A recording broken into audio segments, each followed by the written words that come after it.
ओम सर्वधर्मस्थापकस्तं सर्वधर्मस्वरूपकः आचार्याणामहाचार्यो रामकृष्णाय ते नमः। यथाग्नेर्दाहिका शक्ति रामकृष्ण स्थिता हेया सर्वविद्यास्वरूपां तां शारदां प्रणमाम्यहम्।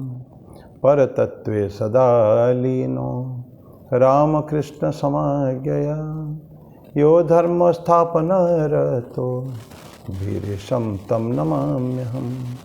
वीरेशं तं नमाम्यहम्। भगवान श्री राम कृष्ण देव, जगत जननी माँ शारदा जी और स्वामी जी को प्रणाम अर्पित करता हूँ। मेरे गुरुदेव पूजन स्वामी भूतेश्वर जी को मेरा प्रणाम।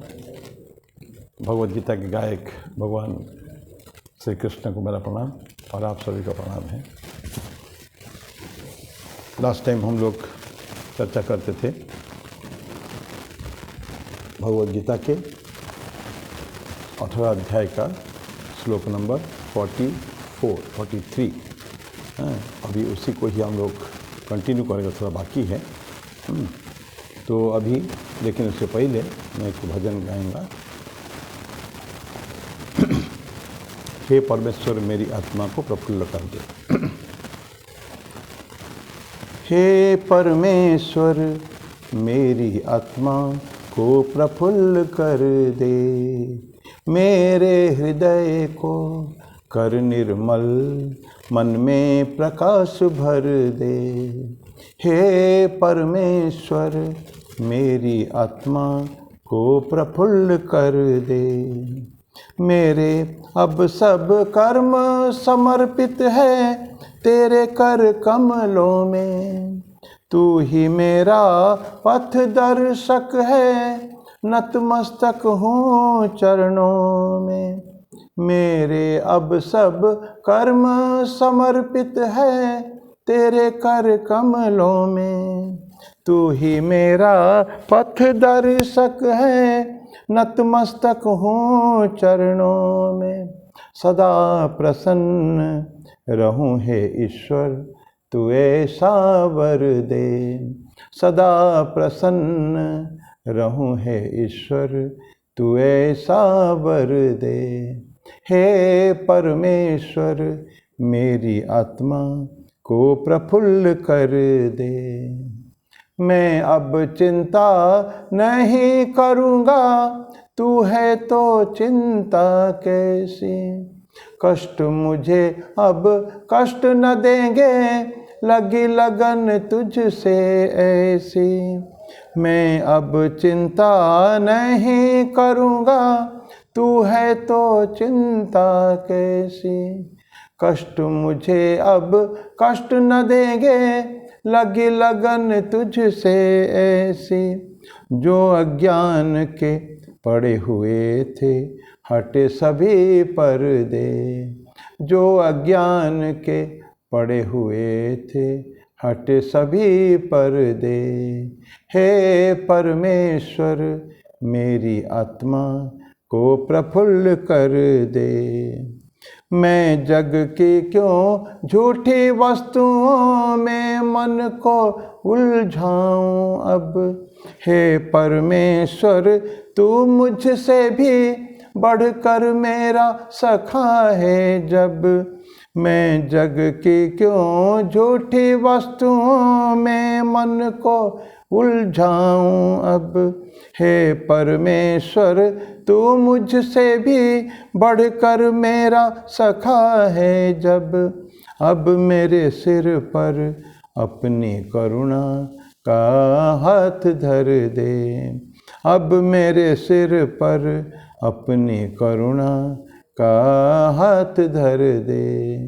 हे परमेश्वर मेरी आत्मा को प्रफुल्ल कर दे।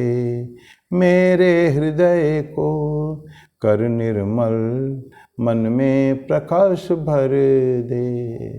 हे परमेश्वर मेरी आत्मा को प्रफुल्ल कर दे। बाह्य धर्म के बहाउल्ला जी का लिखा हुआ ये भजन लिखा था उन्होंने, तो नेचुरली वो अपने लैंग्वेज में लिखे होंगे, उसका ट्रांसलेटेड है। और जो लोटस टेम्पल है दिल्ली में वो बहाई धर्म का है। तो बड़ा लिबरल धर्म है, वो है ओरिजिनली तो मुस्लिम से वो लोग, लेकिन फिर भी बहुत लिबरल है।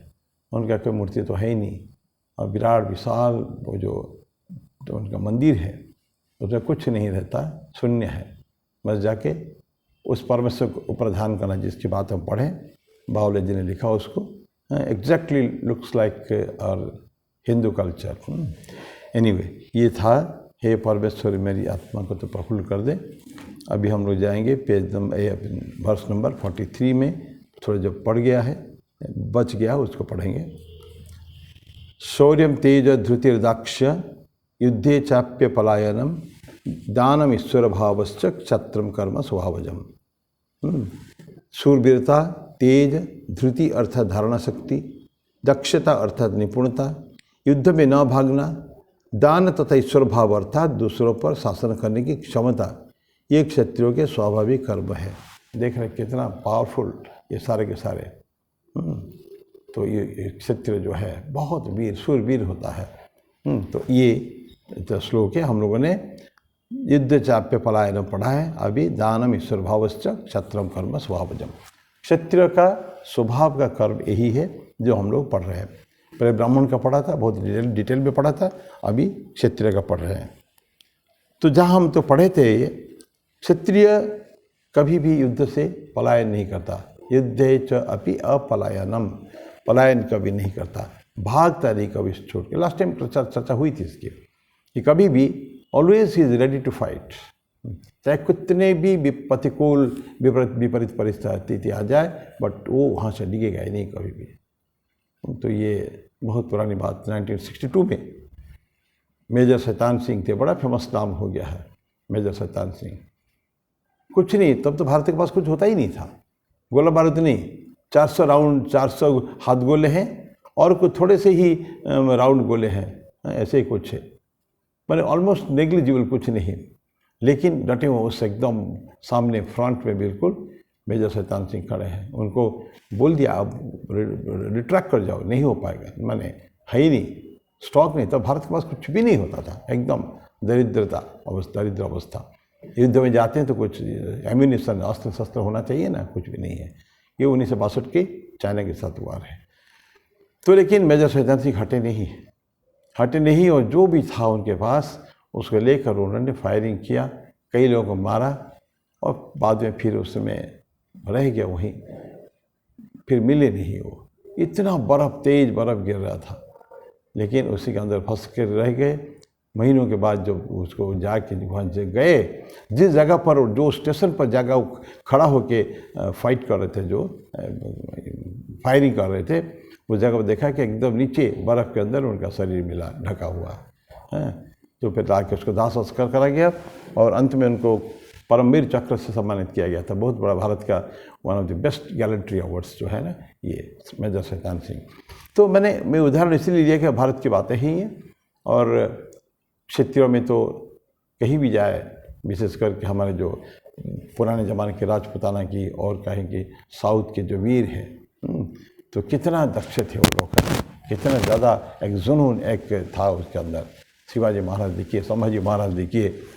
संभाजी का तो अभी आप लोगों ने, मैं तो देखा ही नहीं पिक्चर, लेकिन आप लोगों ने देखा होगा छावा पिक्चर, शिवाजी सावंत का लिखा हुआ किताब, और उसके ऊपर ड्रामा नाटक बना है।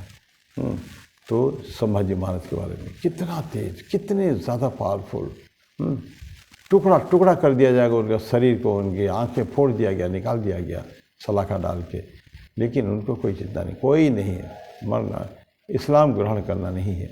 ये जो जुनून कि हमको भारत माता के लिए हमको युद्ध करना है, अंतिम खून, रक्त के अंतिम बूंद तक हमको फाइट करना है, ये हम लोगों ने पढ़ा था। तो कभी भी वो बाहर जाएगा नहीं, मैंने भागेगा नहीं कभी भी, क्योंकि उसके लिए मृत्यु ही श्रेयस्कर है। जी कर हारते हुए या बुज़दिली दिखाते हुए जो जीना जाता है, वो जीना कोई जीना है, उससे तो बेहतर है, अनंत गुना बेहतर है युद्ध करते करते हैं, दुश्मन से लड़ते लड़ते यहाँ से चले जाओ। तो the death is any day better than a vegetating life of दी उससे। यह स्लेवरी, दासत्व प्रथा हो जाता है। अगर पकड़े गए तो फिर होता था पहले ज़माने में, उसको लेके दास बना देते थे, कृतदास बना देते थे, स्लेब बना देते थे, गुलाम बना देते थे। तो ऐसे तो बोलते कि ये इसलिए बोले कि कभी भी इसके हारने की स्थिति में नहीं आना चाहिए कभी भी उनको। तो बस जीते रहना, जीना, क्योंकि मर नहीं रहे हैं और बस पड़े रहना घर के, तो ये कोई जीवन तो नहीं है। जीवन तो एकदम होना चाहिए जुनून भरा, जब जरूरत पड़े फ्रंट में जाने का है। ये था हम लोग का 43 है। 43 का युद्ध चपि अपलायनम, दानम ईश्वर भावश्च। दानम दान एक बहुत इंपॉर्टेंट थिंग है, बहुत देना चाहिए हमेशा। Always to give and give. Swami ji बोलते हैं, स्वामी विवेकानंद, ईश्वर ने हमको दिया दो लोगों को देने के लिए। बिना ईश्वर का दिया हुआ वस्तु बिना बांटे हम लोग खाते हैं तो हम चोर कहलाएंगे। तो हमको देना पड़ेगा, जो भी ईश्वर ने दिया है उसको देना पड़ेगा सबको। तो यज्ञ कर्म में 3rd चैप्टर में भगवान कृष्ण तृतीय अध्याय में बोलते हैं कि हम लोग ईश्वर को तुष्ट करते हैं, मंत्र पाठ करके, हवन करके उनको तुष्ट करते हैं। वही उपाय है और वो हमको देते हैं, उसके बदले होकर देते हैं। देवान भावयतानेन ते देवा भावयन्तु वह, परस्परम भावयन्त श्रेय परम वाप्स्यथ। अब हमने ईश्वर को दिया, ईश्वर हमको दिया, अब इसको क्या करेंगे, हम बांट टूट के खाएंगे, बांट के। और बोलते कि जो नहीं बांट के खाएगा, लोगों को डिस्ट्रीब्यूट नहीं करेगा, सब कुछ अपने लिए पोर्शन कर देगा, मैं ही खाऊंगा, मैं ही बड़ा बनूंगा, मैं ही सबसे धनी बनूंगा, इस तरह के मैं भाव जिसमें आ गया तो फिर कहीं का नहीं रहेगा वो। ये कर्म का संस्कार है, बंधन भी है एक तो बोलते हैं कि दान, ये जेनरसिटी। और हम रामकृष्ण मिशन में जब गो टू द जेनेसिस, ये जो स्थापना, उसके बहुत पहले स्वामी विवेकानंद, नरेंद्रनाथ दत्त ने, स्वामी विवेकानंद हुए नहीं थे तब तक, दक्षिणेश्वर मंदिर में एक बार बैठे बैठे ठाकुर से सुन रहे थे, वो शिव ज्ञान से जीव सेवा, ठीक है। ये ईश्वर समझ के सबको पूजा करने का है।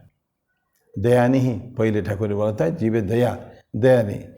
दया तो स्वामी जी बोलते हैं कि उच्च व्यक्ति नीचे व्यक्ति के ऊपर करता है, पर यहाँ जो हम सभी ह्यूमैनिटी, मनुष्य के संतान है, मानवता के संतान है, तो उसको फिर हम अलग सलग तो नहीं कर सकते हैं ना।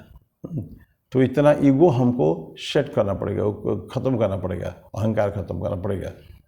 तो बोलते हैं कि तो तभी कि दान देने वाला जो है वो अपने सारे अहंकार को नष्ट करना पड़ता है। जेनरसिटी, तो ये क्या ये है, ये एडमिनिस्ट्रेटर के लिए काम है। मैक्सिमम फैसिलिटी उनको, राजा जो है, राजा का सब कुछ राजा का ही। एक राज्य के अंदर कोई बोल गया मेरा संपत्ति तो हो ही नहीं सकती, किसी की संपत्ति व्यक्तिगत नहीं हो सकती है। ठीक है, आजकल सब पट्टा लिख दिया सब, पर एक ज़माने में राज्यों में सारे जमीन राजा का ही होते थे। राजा धीरे धीरे उसको डिस्ट्रीब्यूट करते थे, ये ब्राह्मण को, ये उसको, इसको विभिन्न प्रकार एक बांध देते थे, इतना इतना जाएगा। तो ये लोगों को जितना फैसिलिटी दिया जा सके वो देने की आवश्यकता एक क्षेत्रों को है। मैंने हम राजा की बात कर रहे हैं, राजा या क्षेत्र को राजा, जरूरत नहीं कि राजा भी हो, युवराज भी चल सकता है, जिसको कैपेसिटी है कि राज्य का कोष से संपत्ति वो लोगों को बांट सकता है। किसको? प्रॉस्पेरिटी ऑफ द पीपल, लोगों की समृद्धि के लिए वो कुछ भी कर सकता है। और किस तरह की एटीट्यूड होना चाहिए? Parental attitude. ये मेरी संतान है, ये जो राज्य में हैं, विशेष करके जो कास्ट में है, वो तो मेरी संतानें हैं, मेरे से अलग तो नहीं है। तो हमको भाव, अनन्य भाव रखना पड़ेगा, एक जैसा, सभी हम लोग एक ही जैसा है, तो दूसरा कोई नहीं है। अभिन्न चक्षु उसको कहते हैं, अभिन्न चक्षु से। तो वो और हम अलग नहीं हैं, एक ही है, क्योंकि ईश्वर के संतान हम भी हैं। वो जो कॉन्स्टिट्यूएंट उसका है वही कॉन्स्टिट्यूएंट हमारे भी है। तो बोलते हैं कि ये या किसके लिए चाहिए? प्रॉस्पेरिटी, लोगों के का कल्याण हो, लोगों की समृद्धि हो, खूब पैसा हो उनके पास, आता है धीरे धीरे। तो बोलते हैं कि ये प्रॉस्पेरिटी के लिए, लोगों की प्रॉस्पेरिटी के लिए उसके कि पिता का समान का पेरेंटल एटीट्यूड, पिता के समान काम करना पड़ेगा। किसके लिए? उन दरिद्र व्यक्ति के लिए। ये मन में हमेशा उसको रहना चाहिए भावना, कैसे लोगों की मैं सेवा करूँगा। ये सारी मेरे राज्य की वो सब वासिंदा है, सब्जेक्ट सब मेरे प्रजा है, वो सब और प्रजा का कर्तव्य जो है पालन करना, प्रजा का पालन, ये हमारा राजा को ही है। इसीलिए राजा का रोल इसमें बहुत ज़्यादा है, इम्पॉर्टेंट है। हज़ारों लोगों को वो भोजन कराता है, कराना पड़ता है, बल्कि करना आवश्यक है। और लोगों की प्रॉस्पेरिटी भी हो, खाली को गरीबों को खिलाए वो नहीं है, और ज़्यादा तरक्की करे। अभी इतना है हमारे पास, आगे और करना है, ठीक है। तो लोगों के प्रॉस्पेरिटी के लिए भी है। और पिता सर का काम करना पड़ेगा उसको। पिता जैसे गोद में लेके शिशु को जो खिलाते हैं, तो उसी तरह का ये जो राजा जो होते हैं वो उनका करके पितृभाव रहेगा, मैं इनके पिता हूँ। भगवान कृष्ण कहते हैं अहम बीज प्रद पिता। और हमेशा उनको ये है कि देगा, देने की जो मैंने कभी भी जब इच्छा तब, ऐसा कि उसके लिए मौका का तलाश नहीं करता है। He is ever ready to give. जब देखो देने के लिए प्रस्तुत है वो, किसके लिए? पब्लिक विल के लिए, वो लोगों के लिए।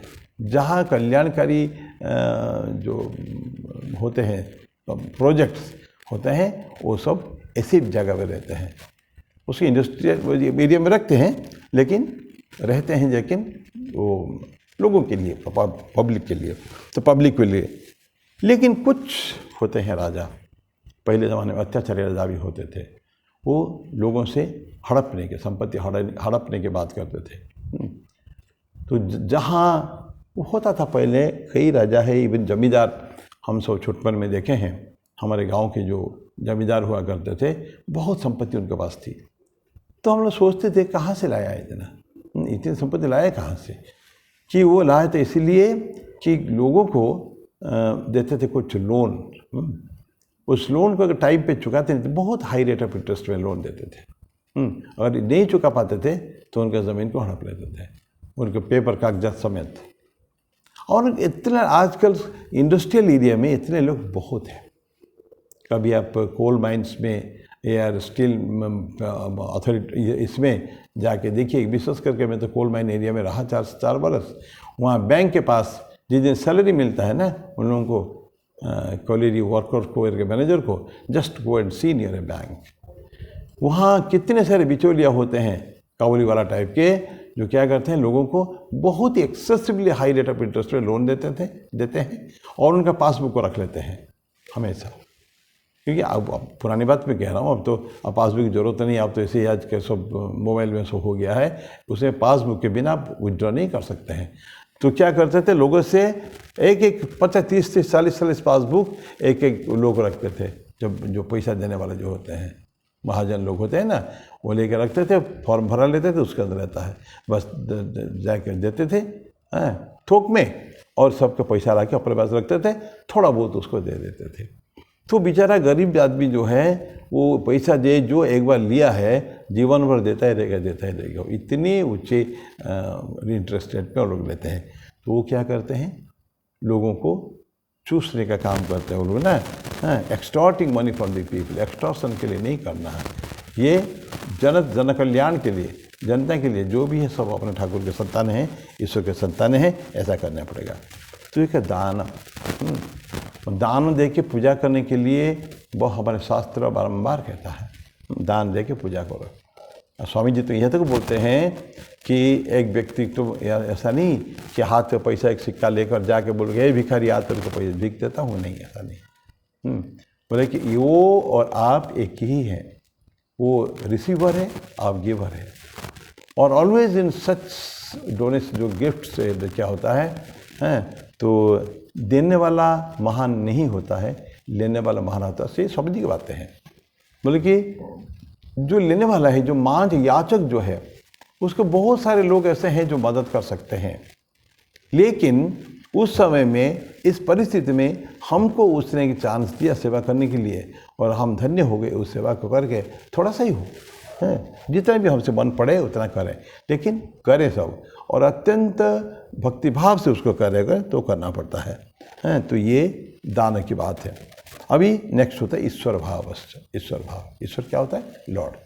ईश्वर मतलब भगवान एग्जैक्टली नहीं है, जो मान मर्यादा में, संपत्ति में, ये सब चीज़ में जो बहुत बड़ा होता है, गांव के एक बहुत बड़े लोग होते हैं, तो कहीं भी देखेंगे बड़े बड़े किताब में दिख जाएगा उस हमको। तो ये ईश्वर भाव होता है कि वो बहुत बड़े बड़े आदमी होते हैं, तो लीडरशिप क्वालिटीज में होते हैं। वो गांव में सब नेतागिरी, नेता मतलब रियली उनके नीचे, उनके अंडर बहुत सारे लोग ऐसे होते हैं। जब इच्छा तब उनको बुला के वो लोग कुछ कुछ करते हैं। लॉलेसनेस, नियम कानून भंग करना जो है, ये एक बहुत बड़ी समस्या है आजकल, विशेष करके हो गया है। रूल रेगुलेशन से चलता नहीं है, लेकिन ये लॉलेसनेस को ये लोग जो जिसके पास ईश्वर भाव है, लॉर्डलीनेस है, एक क्वालिटी होती है, लीडरशिप क्वालिटी एक होती है। सभी लोग लीडरशिप नहीं कर पाते हैं, एक क्वालिटी होती है। सबको लेके कैसे चलने का है, सबको इंस्पायर करते हुए, उनको प्रेरित करते हुए उनको लेके चलना, ये होता है कि लॉर्डलीनेस। शासन करने की शक्ति, दक्षता जिसको कहेंगे, वो है लॉर्डलीनेस। और उसको लॉ अबाइडिंग होना चाहिए। तो लॉलेसनेस जहाँ था, कानून व्यवस्था की चरमरा जा रहे थे जो, तो वहाँ जाके एस्टेब्लिश लॉ एंड ऑर्डर, नियम कानून सारे सब परफेक्शन के साथ रहे, कोई कमी नहीं रहे। तो ऐसा ये बोलते हैं कि लॉलेसनेस को ख़त्म करके वो क्या कहते हैं, guiding him to be law abiding. प्रत्येक को ये शिक्षा देना पड़ेगा, तो नियम मान के चलो, ये राष्ट्र का नियम है, और हम स्वतंत्र नागरिक के हिसाब से हमारा राष्ट्र के प्रति कुछ कर्तव्य है, या संस्था के प्रति कर्तव्य है। जहाँ काम करते हैं किसी संस्था में, हम तो सभी नौकरी नहीं करते हैं, कोई भी संस्था, अपने भी संस्था हो सकती है, पर उसके लिए जो काम करने का है, ठीक है, तो ये होता है लॉ अबाइडिंग। हर काम बिल्कुल सुष्ट ढंग से, ठीक ढंग से वो काम होंगे, और लॉलेसनेस से उनको छुड़ाकर लॉ अबाइडिंग उनको बनाना है, वो इसके आउटकम है ना, ये है। और वो व्यक्ति कौन कर सकता है? Guiding them to be law abiding citizens. ये तभी होगा जब ईश्वर भाव या नोबल क्वालिटीज़ जो है, बहुत हाईली नोबल क्वालिटीज़ जब पड़ गए, तो फिर उनको वहाँ सब शिक्षा समाज के लिए ही उसको फायदा है, उसके लिए, ठीक है। जो व्यक्ति रिजॉल्व कर लिया है कि मुझे सेवा करना है, लोगों के कल्याण के लिए मुझे काम करना है, तो वो लोग समाज के लिए करेंगे बिल्कुल। ये स्पिरिट अंदर एक शक्ति रहती है, उनके छुपी हुई शक्ति रहती है, वो लोगों को गाइडिंग करते हैं। और उसमें के रेनन्सिएशन करना चाहिए। ये जो व्यक्ति लीडरशिप होते हैं ना, जिनको हम कहते हैं ईश्वर भाव, ईश्वर भावश्च, तो उनमें एक क्वालिटी रहती है उसमें ना, ठीक है। तो ये सोसाइटी के लिए जो काम करने वाले हैं, वो उनका रेनन्सिएशन, त्याग की भावना है उनका, क्योंकि सेवा ठीक वही कर सकता है जो त्याग को भी कर सकता है। ये मुझे नहीं चाहिए, इस समय मेरा है, ये संपत्ति मेरी है, लेकिन धन सब कुछ मेरा है, लेकिन मैं उसको त्याग कर देता हूँ, छोड़ देता हूँ समाज के लिए।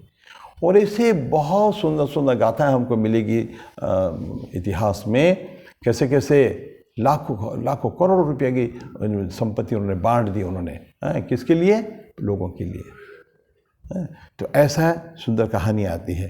तो क्या कहते हैं, वो उनके समाज के लिए ही सब रखते हैं, और वेरी बहुत डिसिप्लिन है, सेल्फ डेडिकेशन भी है उनका, है आत्मसमर्पण है, आत्म अनुशासन है, आत्मसमर्पण है। तो क्या करते हैं, सबको लोगों के लिए ही देने के लिए फिर घूमते हैं।